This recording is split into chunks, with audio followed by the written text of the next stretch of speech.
যে যদি আমি একাগ্রতা চাই, তাহলে আমাকে দেখতে হবে যে কাজটা আমি করছি সেটা আম, আমার কতটা আমার ক্ষমতার ভেতরে না ক্ষমতার বাইরে।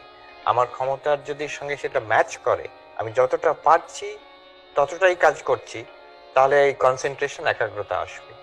যদি আমার ক্ষমতা অনেক বেশি আর কাজটা খুব সোজা, তখন একাগ্রতা আসবে না। যারা গাড়ি চালায়, প্রাথমিকভাবে যখন চালাচ্ছে তখন তাদের টেনশন হয়, যে এটা দেখতে হবে সেটা দেখতে হবে, অ্যাংজাইটি হয়, তাদের ক্ষমতা কম কিন্তু চ্যালেঞ্জটা বেশি। ও কিছুদিন পরে এতই স্বাভাবিক হয়ে যায় এই গাড়ি চালানোটা, যে তখন তাদের আর কিছুই মনে হয় না, তাদের খুবই সোজা মনে হয় সেটা। আম,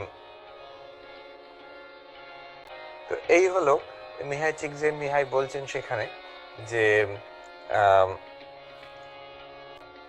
একাগ্রতার যেটা বেসিক আইডিয়া, যে আমার চ্যালেঞ্জ আর আমার স্কিল এই দুটোকে ম্যাচ করা।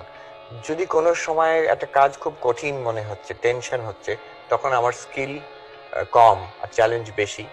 অতএব সেখানে কাজটাকে যদি আমি মডিউলারাইজ করে দিই, ভাগ করে দিই, এক একটা করে পোর্শন আগে করি, তখন আমার একাগ্রতা করতে সুবিধে হবে। আর অন দি আদার হ্যান্ড, যদি আমার মনে হয় যে আমার মন খুব স্ক্যাটার্ড, অনেক সময় ছাত্ররা বলে যে আমি তো চেষ্টা করছি একাগ্রতা বাড়াবার জন্য, কিন্তু আমার মন এদিক সেদিক চলে যাচ্ছে। তার মানে কি, যে চ্যালেঞ্জ ইজ নট সাফিসিয়েন্ট। আমার যে 126 বিটস পার সেকেন্ড আছে, তার থেকে অনেকটাই অংশ এদিক সেদিক ছড়িয়ে যাচ্ছে। তো তখন চ্যালেঞ্জটা বাড়াতে হবে। তখন যদি কেউ বই পড়ছে, they should do active reading. শুধু বইটা খুলে না বসে চ্যালেঞ্জ কি করে বাড়াবো, আন্ডারলাইন করছি, কিছু সাইডে কমেন্ট করছি, নোট নিচ্ছি, মাঝে মাঝে বন্ধ করে ভাবার চেষ্টা করছি কি পড়লাম। এইভাবে যদি অ্যাক্টিভ রিডিং করি, তখন চ্যালেঞ্জটা বাড়লো, এই ফ্লো, একাগ্রতার একটা স্টেজ এসে যাবে।